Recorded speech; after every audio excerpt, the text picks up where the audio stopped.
Welcome to A Matter of Music. I'm Wisner-Johnson. And I'm Beth Wisner-Jahnsen. And Beth is my partner and my sister. And we are here to provide a unique space for musicians to gather tools, ideas, and education to help master this crazy business of music. So today we are going to be talking about music for television and film.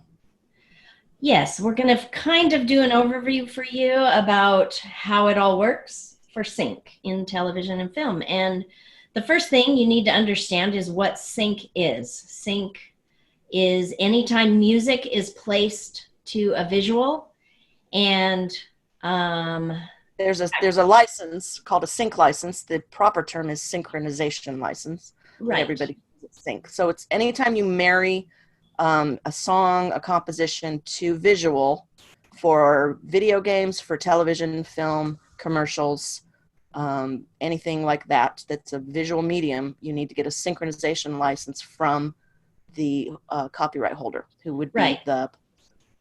Now, Beth, when you say a composition, she means the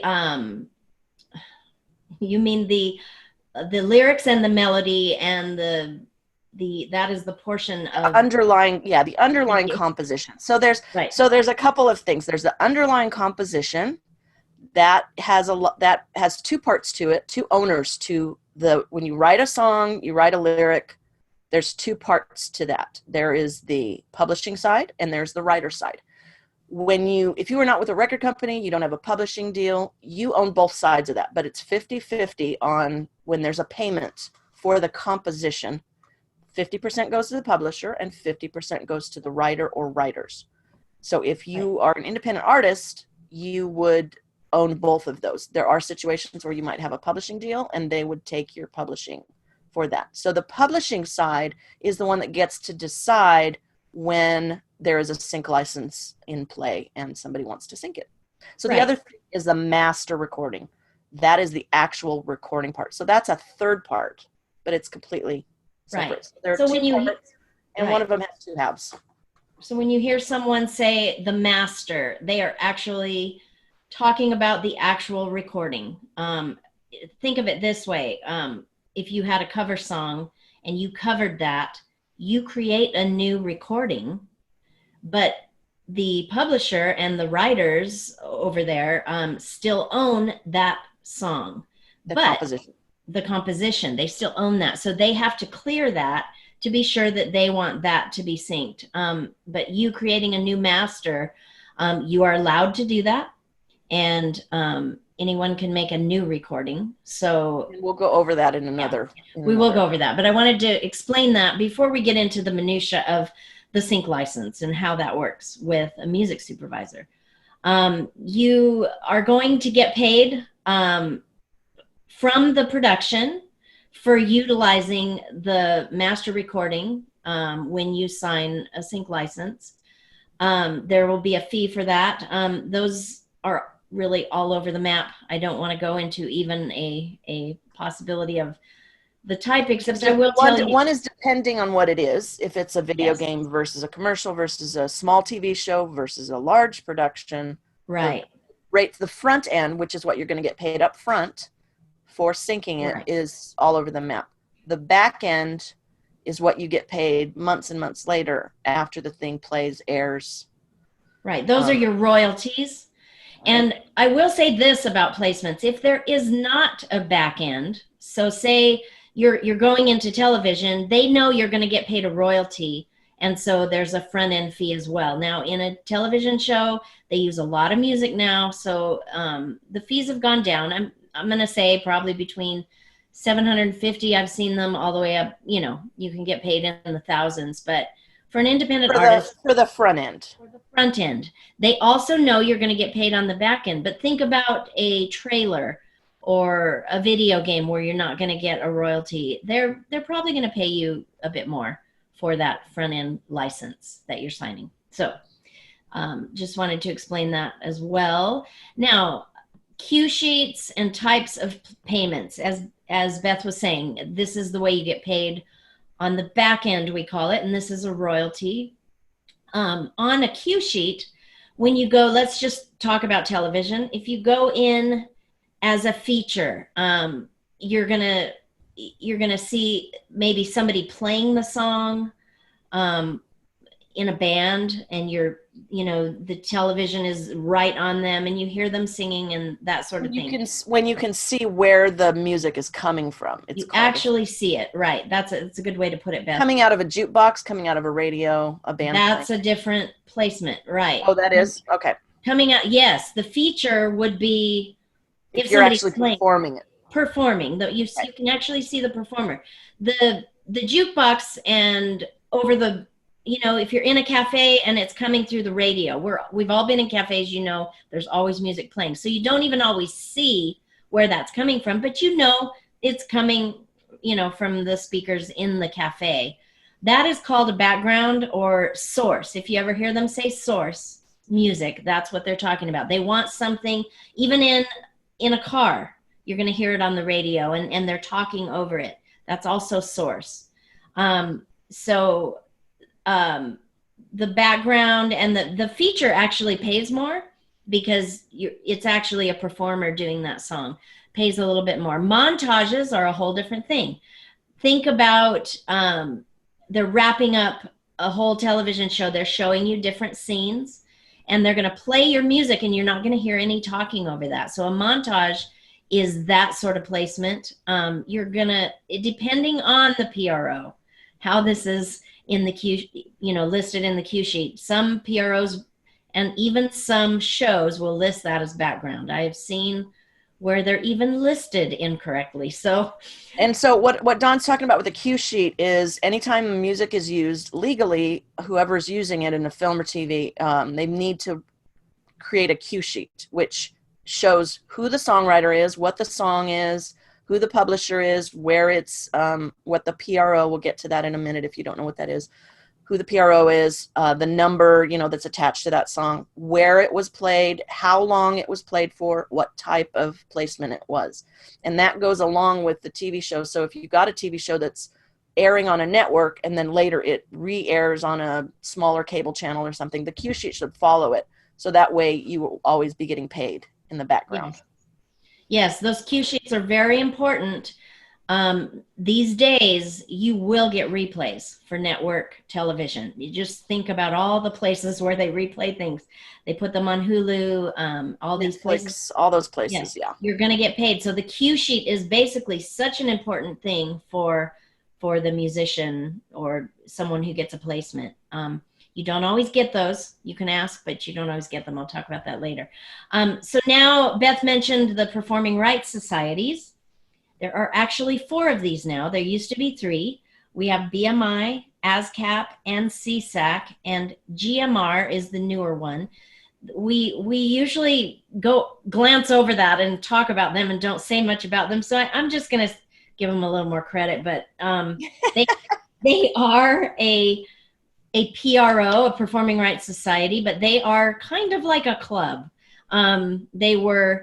GMR was started by a management for a very large band who wanted to track their own music. So they started their own PRO, which you are free to do in this country. Thank you, America.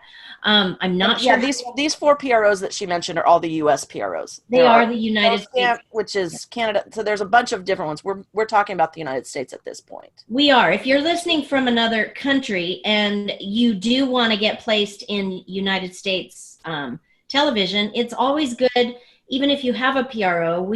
I've worked with some artists on this. You can keep your PRO there, but there's one of these who will they will be a representative for you.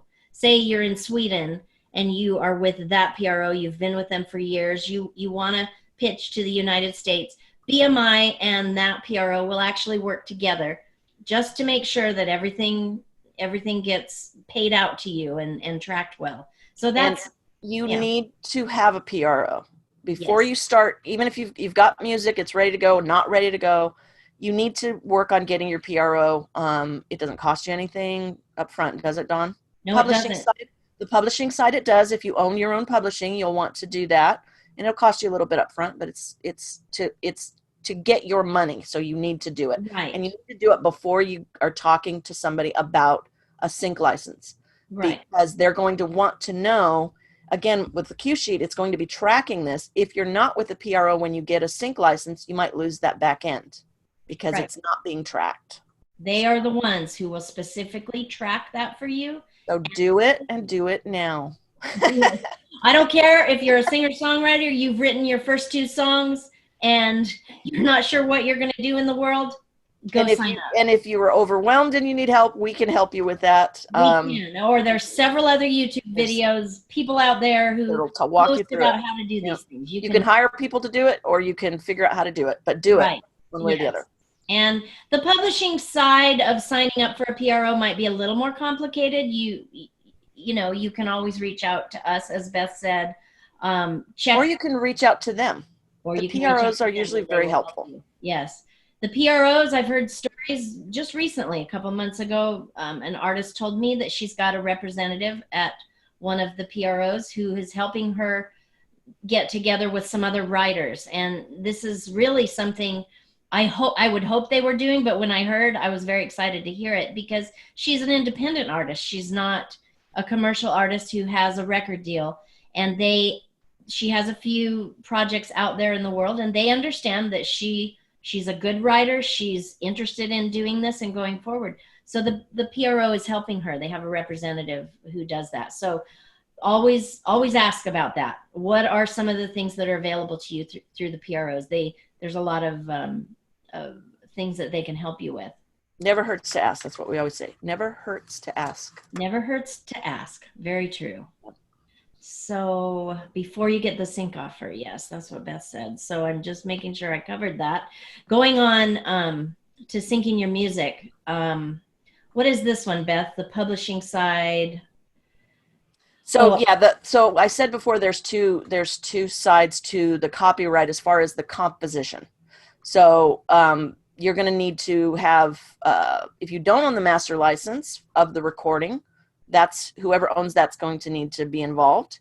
And whoever owns the publishing, whether that be the writer because they're independent and they own their own publishing, or a record company or a publishing house, they're going to be the ones talking about, that side of the license. There's actually 2 sides of a sync license. Right. Oftentimes it's the same person. And if you're an independent artist and you're specifically writing your songs and recording them yourself to get them in, you're going to have all of these, which a lot John will touch on how happy a lot of music soups are to work with people that have everything in one spot. So, right. Yeah. So if you there's a lot of places you can go, and we're not going to talk about that today, to get your music up there, but we're just going to talk about how kind of the process goes. So, you've already made contact, you're making contact with somebody who wants to license your song to put it in someplace. How is that going to go the first contact, what that's going to look like? Right. You want me to go over that now? Is that what you're saying? Yes, I do. I'm throwing it to you. I know. She's throwing it over. And I'm like, wow, that was so good, Beth. That's a good point, she said. And then she looked at me like, huh? Yeah. Pick it up, girl, run. I'm way into it. Okay. She finds me entertaining. I know. So what happens when, yes, you have a contact and somebody definitely wants to use your music? Congratulations on that. As Beth said, there are many avenues and ways to get there. But let's just say television, because I have had quite a bit of experience on this side. What they will do is someone will say, hey, say you have a sync agent. This is the way I did it at one point when I had a band in the 90s, and they told me, hey, there's, I'll just say it, it's a Lifetime movie, and they want to use about 3 of your songs. And, is everything cleared? Or, have you checked with your co-writer? Yes, everything's good. I had a co-writer on the songs. We both owned the masters. So my sync agent asked if we'd be into this, and he sent me the request for use. This is the first thing that's going to go out from the show. At this point, you're pretty much sure, yes, they definitely want to use this song. They're not overworking themselves and doing this for 30 people. The Music Soup has done their background checks and work, and they know what they want. So they've probably got your song is the one that they want in there. Still not guaranteed. So Still not guaranteed, because mind you, this is a music supervisor, and the producer, it depends on the show, but some are very, very into the music and what they envision. And this may be a little bit harder, but a lot of times I knew with Lifetime Network movies that we were pretty much going to be okay. They're not spending a ton of time trying to figure out what music they're going to be using. They've got to, move pretty fast. So, and you might, if you're a small fish in a big pond, you're probably not going to know specifically what the scene is or what it's. No, you're not going to know that. Shall I tell about how that went for me, Beth? Oh yeah, with your first placement. Before. Okay, this was actually our first placement. I was in a band in the 90s. We were independent. I had been in another band prior to that, and I really started to learn about things being in the first band because we were signed. We had a record deal. We toured. We made no money. Basically, I was a side person. I was not a songwriter in that band. So I already knew from being in that band what was going on with contracts, and I wasn't involved, and I was, a touring person in a band, but yet we made all of our money even at that time from touring. So my second band was in the 90s, and we were like a No Doubt, Garbage. I was the lead singer. The guitarist and I co-wrote all the music, and we had a band that played out with us, and we had. And you recorded it. You had everything recorded. You owned everything. Everything was recorded. We owned it. So how did that get to you? How did you get approached for the first time? With the placement? Yeah. Yeah. Mine came from networking. We networked the hell out of Hollywood. The guitarist didn't always want to go, but I dragged him. I'm really good at that. That's one of the things I love. I love being around people. And I just was like, this was even before Google was big enough for us to, when did Google start? I don't even know. Anyway. Around that time. It did, but. I was using it. You were probably not. I did a few times, but there wasn't a lot of information out there. I mean, for musicians. Not on this. Not on this. No. So we were playing all the Hollywood clubs and, Troubadour, Roxy, those kinds of things. And we were meeting people. By the time I got my music placed, I was actually working at ABC. And then I could network even more because I was working in the music department. So I was invited to all kinds of events. So I just started going to these, and I met someone at an event who was placing music. And obviously I worked at ABC. He wanted to know what I did. So we just kind of talked about it. And then I sent him my music, and he was like, yes, so I can place this. I know I can. And he could. He did within a few months. So that's how it happened for me. It didn't happen in the 90s. We sat in a few offices with some management companies, record companies, and they didn't know that I already knew a lot about the industry because I wasn't giving away what I had done prior. And I would never sign those deals. You sounded younger, so I think they were always surprised when you walked in. They thought I was a lot younger than I was, and which also means you don't know as much, generally speaking. So the guitar hit me before we'd go in. He'd be like, don't talk so much because they're going to know what you know. Okay, so you get the placement. You get the first placement. Yes. And the sync agent at that point, he did most of that work. They did the work. They did all the work. But you didn't know. I remember, I'm going to jump in here because I remember how this went from my side. She's very excited. She gets the placement. She gets on a plane to go to Nashville. She's going to be on a plane flying home in the air when the thing is airing. And I'm going to pick her up at the airport. So she asked me to watch it, record it. And, we don't know where in this TV movie. It's 2 hours. So me and my 6-year-old son, put the other 2 younger kids to bed. Me and my 6-year-old son sit down, and we're watching this movie. And I'm telling him, he's not listening to her music because it was not appropriate for a 6-year-old. I'll just say that. It was a little, Anyways, so he does not familiar with her music. So I'm going to tell him, hey, that's Aunt Dawn when it comes on. So he and I are sitting there watching this movie, and it's a teen movie, and there's some teenagers having a party, and 2 of them go off into a room, and they start making out, and my 6-year-old's next to me, and they start getting hot and heavy, and I hear Dawn's music come up in the background, and I cover my son's eyes, and I'm like, that's Aunt Dawn. Yeah. That's Aunt Dawn. Like, you can't watch, but that's Aunt Dawn. So then I go pick her up at the airport. She runs to the van. What was it? And I was like, yeah, it was good, but Miles didn't watch it because I wouldn't let him. So, and then the second one that you got placed on was a rape scene. And I think, was that a Lifetime movie as well? That was a CBS television movie. CBS television movie, which still gets in played. The front scene of it's a really good movie. It's got a great message, but wow, that was, but you didn't know going in what it was going to be placed on. You can ask, and one of the reasons there's such a thing as a sync license, because for the mass recording and stuff, instead of just a compulsory license where anybody can use anything, they want you to be able to say yes or no to certain things. You don't necessarily want your song to be used for something you don't agree with, a product you don't like, a candidate you don't like, religion that's not yours, whatever that happens to be.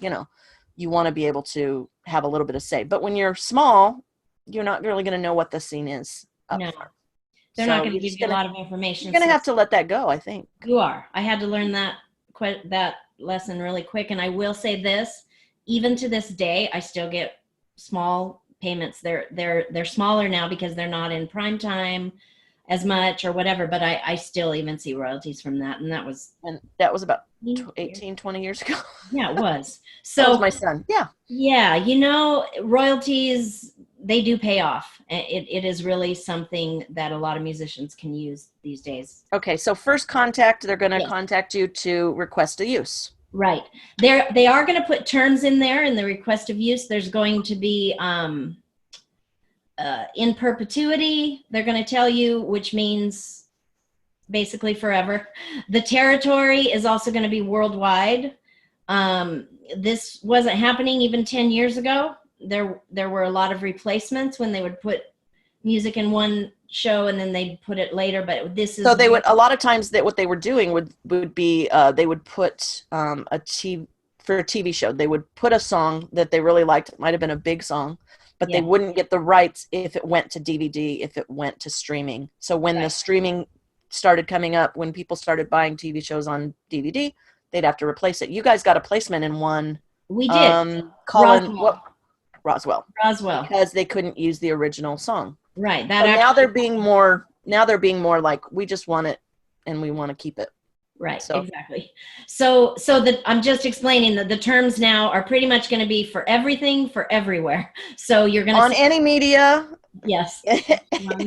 Is all media now or forever created, newly created? Known or unknown is usually known or unknown is what they will say. And then they'll talk about an upfront fee and maybe explain some of the details for that. There's many times where that will be in the first email, mostly because a lot of the TV shows already have a set fee for each. This is not negotiable. Everyone going in there is going to have the same amount paid to them. So unless, of course, it's a huge artist that has a feature or a montage. If it's the Rolling Stones, then they're going to... And they might have to talk to them about that. Another term that might, you might not see, but the Rolling Stones would be most favored nation. Yeah. You're probably not going to get that. Most favored nation, if you see that in a contract, it means whatever the top person gets payment, you're going to also get payment, the same payment. So they've kind of taken those out of these kind of contracts because those were back in there 20 some years ago when the big boys weren't doing as many, syncs in TV and film. Right. Now it's a way for them to get new audience, and it's kind of like radio. So now that term is not something you're going to see. It isn't, but you're right, Beth. I'm a publishing administrator for an artist, and I see that a lot. In fact, whenever we approve, we do approve on behalf of most favored nations. So because if they come in later and give somebody else more money, you want to get the same thing. We want to get the same, right? But if you're a small artist, that shouldn't be something at the beginning of your career. No, we don't need to ask for that. We don't need what the Rolling Stones are going to get. Okay, so the next email, so that's going to be the first communication you have with them. Depending on the show, film, whatever it is, it may be a week or two. It could go very fast. The next email you're going to get is a confirmation of use. They're going to need more specifics from you here. Beth was talking about the performing rights organizations. They want to know which one you're with, your IPI number, which is not your BMI account number. IPI numbers they stay with the person. So every person signed up has at least one IPI. I will say this, if somebody else has signed you up another way, and this will happen sometimes from a cue sheet, you're going to see 2 IPI numbers for one person. But I do also want to say that those IPIs will definitely point to you. There's only one for you. And so unless there's 2. Unless then there's 2 for you, but nobody else has those 2. When I worked at ABC for a little while on a fill-in, and I remember doing, my work, and I'm like, Dawn, help me, there's 2. And we went down this rabbit hole and figured out that for every person at, I think it was BMI, there were 2 IP, and it was kind of a mess. So yeah, hopefully that doesn't happen to you. It's not going to mean you don't get your money. It just, no, even if you choose the wrong one and give them the wrong one. My point was that number is not going to be assigned to anybody else. It's just you. Do make sure though, because it's like your social security number kind of internal. Now there is another Dawn Johnson in BMI. And so I'm Dawn Wisner-Johnson, but I'm going as Dawn Johnson there. Anyway, those kinds of things can happen. There could be several with the same name. So which is why you need the IPI. Which is why you need them now. Yeah. And then they will also confirm the fee again for you. They're going to credit the other writers. Now, if you are the one pitching to them, they're going to ask you for all of the PRO information from the other writers. So make sure you've And they're also going to ask you if you have permission. Yes. Are all those other writers going to have to sign this? No. You are going to be the one who is liable for this license. You are attesting that you have the right to do this and that the other writers know and are okay with it. Right. Another time we will discuss split sheets and why those need to be done, why you have to have all of that in order. And we'll also discuss why a music supervisor might not want to just work with you. They might want to work with a sync agent. Sync agents will verify that all of that is done, and the music soups know that that's their job. It's got to fall on somebody if there's a dispute that comes in. And things tend to follow gravity and fall down. So you're at the bottom here. So get everything in order is always the right. The next thing that's going to come to you in an email is a license. So now they've got all the information. They've put it all in their official license for the TV show. These are very standard. You don't need to worry. I mean, please read through the license. Or have other people read it with you for you. If you know other people that work in music, ask them a favor. You can have somebody like Dawn and I. We go over licenses. We have a fee we're not attorneys. We are not lawyers. But we've been doing this long enough to kind of highlight some questions. Sometimes things pop out to us. And if you can have somebody who knows what they're doing, if you've been doing this a while and you know contracts, that's fine. But if you're going to go to an attorney, which we always suggest is a great option, if you're going to go to an attorney, sometimes it's helpful to have somebody go over the contract first so that you can point out, the attorney is obviously going to read the whole thing, but if you have questions on specific things, you might want to highlight those before you get there. Save yourself a little time with the attorney, therefore money. The attorney. I think my point was basically for television, you're pretty much going to know this is a standard license. Yep.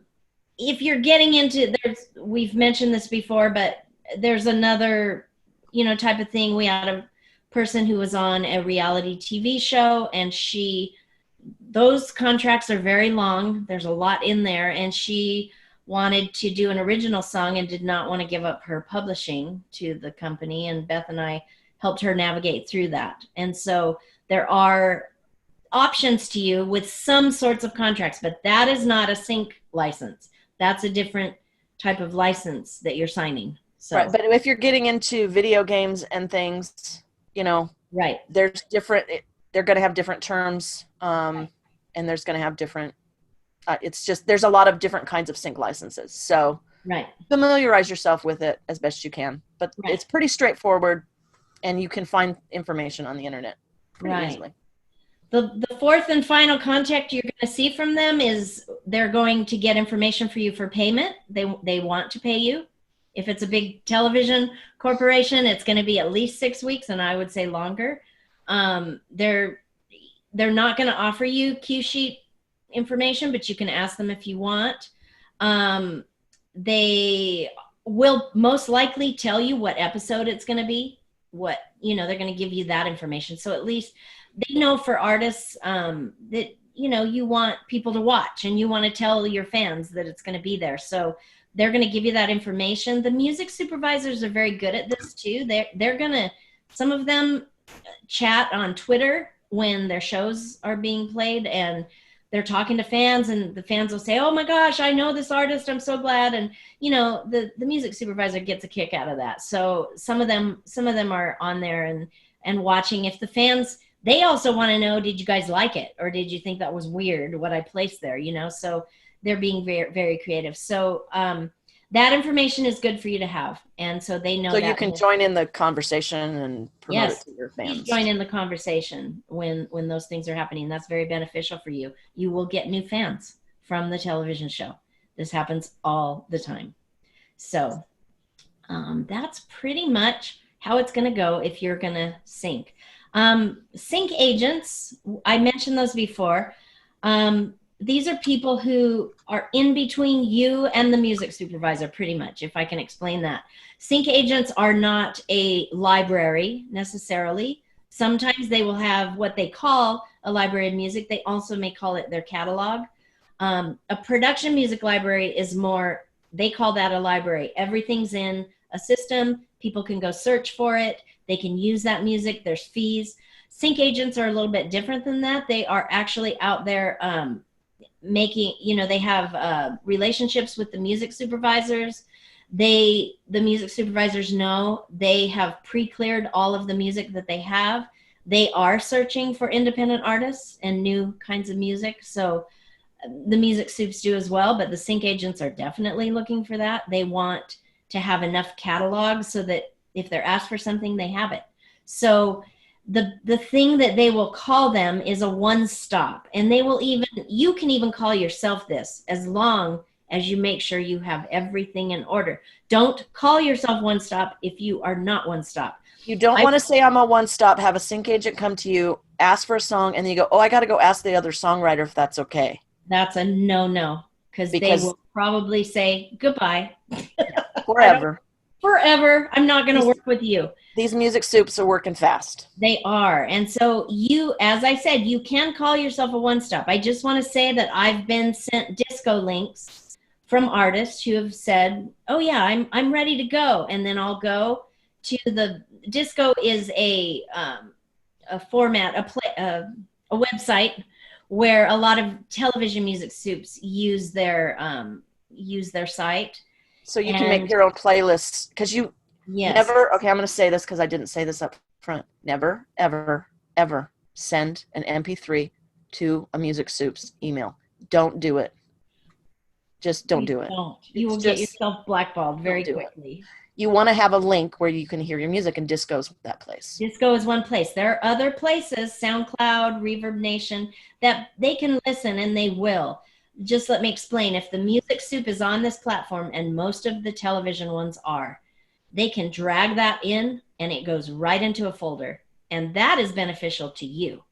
But what I wanted to tell you was what I like about Disco is I can see the waveform, I can see all the songs, and I can click somewhere and it lists the songwriters, it lists the PROs, it says it right there. It's all ready to go. And when I get those and it's not there, I'm not a happy camper, and I'm not a music supervisor. So I'm just like, uh-oh, where is this information? And I don't want to pull it into iTunes and find it in the info.